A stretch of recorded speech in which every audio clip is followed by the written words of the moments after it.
आज हम साइंस के क्वेश्चन की बात करेंगे। साइंस के कुछ क्वेश्चन हैं उसके बारे में अध्ययन करेंगे और क्या आंसर होगा। बहुत ही अच्छे क्वेश्चन लेकर के आया हूँ, कॉम्पिटिटिव एग्जाम के लिए, सभी प्रतियोगी परीक्षाओं के लिए महत्वपूर्ण है। जैसे पहला क्वेश्चन हमारे सामने दिखाई दे रहा है हमें, ब्लड है यानी रक्त है। रक्त क्या है?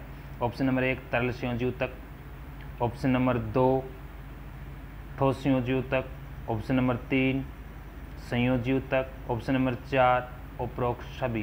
तो दोस्तों इसका उत्तर क्या होगा? ब्लड हमने पढ़ा है कि संयोजी ऊतक है, लेकिन ब्लड कैसा होता है? लिक्विड यानी तरल होता है या ठोस होता है? किस प्रकार का होता है? संयोजी ऊतक तो है, लेकिन संयोजी ऊतक में भी तरल है या ठोस है?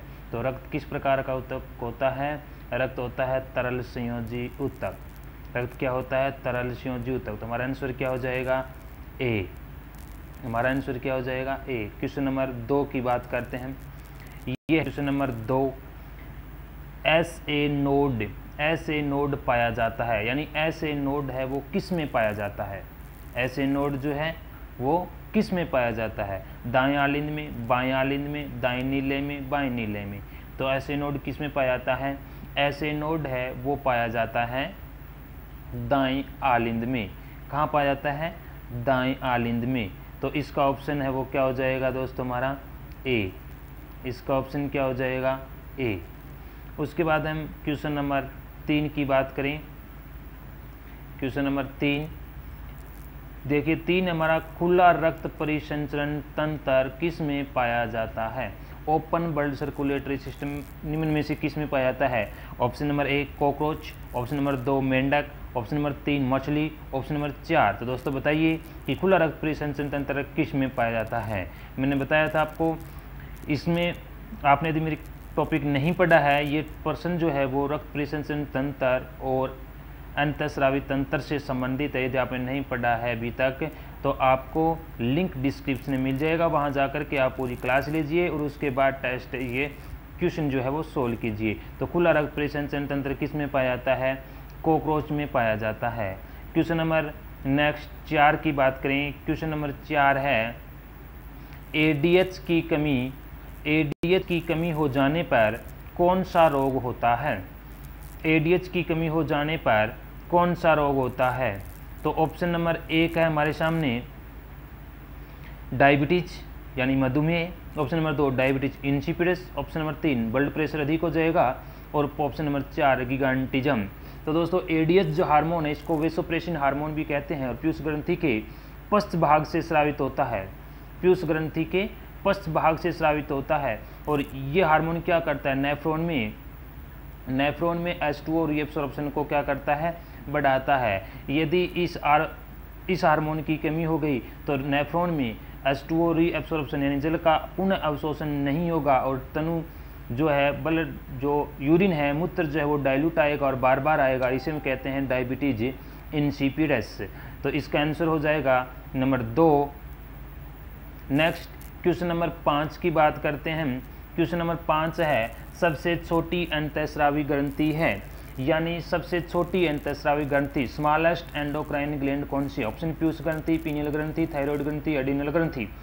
तो दोस्तों हमें पढ़ा है कि पीयूष ग्रंथि सबसे छोटी ग्रंथि होती है, लेकिन जब पीयूष ग्रंथि और पीनियल ग्रंथि दोनों ऑप्शन में आ जाए तो आंसर कौन सा जाएगा? पीनियल ग्रंथि। थायराइड ग्रंथि सबसे बड़ी अंतःस्रावी ग्रंथि होती है, तो इसका ऑप्शन क्या आ जाएगा? Option number B. हम क्वेश्चन नेक्स्ट की बात करते हैं। क्वेश्चन नंबर 6, किस लक्षण में हार्मोन्स एंजाइम से भिन्न होते हैं?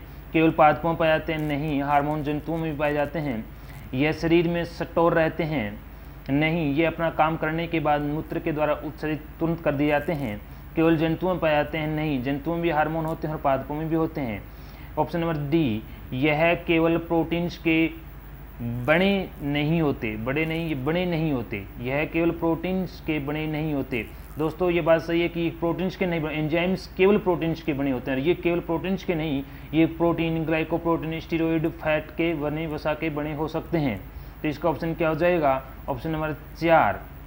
हम क्वेश्चन नंबर 7 की बात करते हैं। क्वेश्चन नंबर 7 ये है, यूस्टेकियन कपाट पाया जाता है। ये क्या है? यूस्टेकियन कपाट कहाँ पाया जाता है? तो हमें पता है यूस्टेकियन वाल्व जो है वो हार्ट में पाया जाता है, नहीं हार्ट में भी किस में, बाएं आलिंद में, दाएं आलिंद में, बाएं नीले में, दाएं नीले में। तो यूस्टेकियन का पार्ट कहाँ पाया जाता है? यूस्टेकियन का पार्ट दोस्तों जो पोस्टीरियर वेना केव जो होती है, पश्च महाशिरा होती है, और पश्च महाशिरा खुलती है दाएं आलिंद में। तो जहाँ जब खुलती है उसमें कपाट पाया जाता है, उस कपाट को बोलते हैं यूस्टेकियन कपाट। यूस्टेकियन वाला और वो पाया जाता है दाएं आलिंद में। क्वेश्चन नंबर 8 की बात करते हैं। क्वेश्चन नंबर 8 है, रासायनिक रूप से इंसुलिन होता है, केमिकल रूप में इंसुलिन होता है पेप्टाइड, फैट, स्टेरॉइड, कार्बोहाइड्रेट।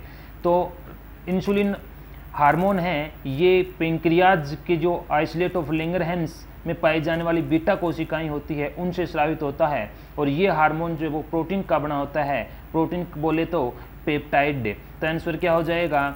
ए। 8वें का आंसर क्या आएगा? ए। क्वेश्चन नंबर 9 की बात करते हैं। क्वेश्चन नंबर 9 है, कौन सी ग्रंथि पीयूष ग्रंथि के नियंत्रण में नहीं होती? कौन सी ग्रंथि पीयूष ग्रंथि के नियंत्रण में नहीं होती? हमें पता है पीयूष ग्रंथि मास्टर ग्रंथि होती है, और उनके द्वारा स्रावित हार्मोन अन्य ग्रंथियों को हार्मोन सिक्रेशन के लिए प्रेरित करते हैं, इंड्यूस्ड करते हैं। तो इनमें से कौन सी ग्रंथि है या ग्रंथि का कौन सा भाग है जो पीयूष ग्रंथि के कंट्रोल में नहीं होता? एडिनल कोर्टेक्स, बिल्कुल ACTH हार्मोन करता है जो पीयूष ग्रंथि से स्रावित होता है। एडिनल मेडुला, टेस्टिस, बिल्कुल FSH वगैरह स्रावित होते हैं पीयूष ग्रंथि से। थायराइड, बिल्कुल TSH हार्मोन स्रावित होता है, वो कंट्रोल करता है, लेकिन एड्रिनल मेडुला पर पीयूष ग्रंथि का कंट्रोल नहीं होता है। क्वेश्चन नंबर 10 की बात करें, RBC का कब्रिस्तान किसे कहा जाता है? यानी ग्रेवयार्ड ऑफ RBC, RBC का कब्रिस्तान। ऑप्शन नंबर 1 स्प्लीन, जिसको हिंदी में पलिया या तिल्ली भी बोलते हैं। Option number 2 liver. Option number 3 pancreas यानी अग्नाशय। ऑप्शन नंबर 4 स्टोमैक यानी आमाशय। तो RBC का कब्रिस्तान यानी RBC कहाँ डेड होती है? तो आपको बताया गया दोस्तों स्प्लीन में। कहाँ डेड होती है? प्लिया में। तो RBC का कब्रिस्तान किसे कहा जाता है? प्लिया को कहा जाता है। और प्लिया को और क्या कहा जाता है? प्लिया को ब्लड बैंक ऑफ बॉडी, हमारे शरीर का ब्लड बैंक भी कहा जाता है। इसके अलावा क्वेश्चन नंबर 11 की बात करते हैं। तो 11 क्वेश्चन नंबर हमारे सामने है, ये क्वेश्चन नंबर 11 हमारे सामने है। पीयूष ग्रंथि के अग्रभाग से स्रावित होने वाला हार्मोन नहीं है, यानी ऑप्शन दिए गए हैं 4। तो पूछा गया कि कौन सा हार्मोन है वो पीयूष ग्रंथि के अग्रभाग से यानी एडिनोहाइपोफाइसिस से स्रावित नहीं होता है। Option number A vasopressin, option number 2 GH, option number 3 ICSH, option number 4 MTH। तो दोस्तों यहाँ पे वेसोप्रेसिन हार्मोन है, इसको ADH हार्मोन भी कहते हैं। तो ADH हार्मोन पीयूष ग्रंथि के न्यूरोहाइपोफाइसिस यानी पश्च भाग से स्रावित होता है। इसका आंसर क्या हो जाएगा? ए। क्वेश्चन नंबर 12 की बात करें। क्वेश्चन नंबर 12 है, लब साउंड सुनवाई देती है। क्वेश्चन नंबर 12 क्या है? लब साउंड सुनवाई देती है, यानी हार्ट के अंदर हमें साउंड सुनवाई देती है, लब और डब है। तो लब साउंड है वो कब सुनाई देती है? Option number A tricuspid and bicuspid के बंद होने पर। ऑप्शन नंबर 2 ट्राइकस्पिड एंड बाइकोस्पिड के खुलने पर। ऑप्शन नंबर 3 सेमिलूनर कपाट के बंद होने पर यानी अर्धचंद्राकार कपाटों के बंद होने पर। ऑप्शन नंबर 4 अर्धचंद्राकार कपाटों के खुलने पर। तो हार्ट साउंड लब और डब जो सुनवाई देती है वो कपाट के बंद होने पर ही सुनवाई देगी, खुलने पर सुनवाई नहीं देगी। दोस्तों ये आपको वीडियो देखोगे, आप डिस्क्रिप्शन लिंक मिलेगा, वहाँ जाकर वीडियो देखोगे तो पूरी एक्सप्लेन की गई है। पूरा हार्ट मैंने पूरी डिटेल से पढ़ाया है, पूरी एक्सप्लेन किया एक्सक्रेटरी सिस्टम, एंडोक्राइन सिस्टम और ब्लड सर्कुलेटरी सिस्टम। वहाँ जाकर आप पढ़िए और उसके बाद क्वेश्चन सोल्व कीजिए। तो ट्राइकस्पिड एंड बाइकस्पिड के बंद होने पर जो आवाज़ सुनाई देती है लब साउंड, इसे फर्स्ट हार्ट साउंड कहा जाता है, हृदय की फर्स्ट ध्वनि। तो इसमें क्या आएगा? Option number A. Next question number 13 की बात करें हम, ग्लूकागोन हार्मोन के अतिस्रावण से होने वाला रोग है।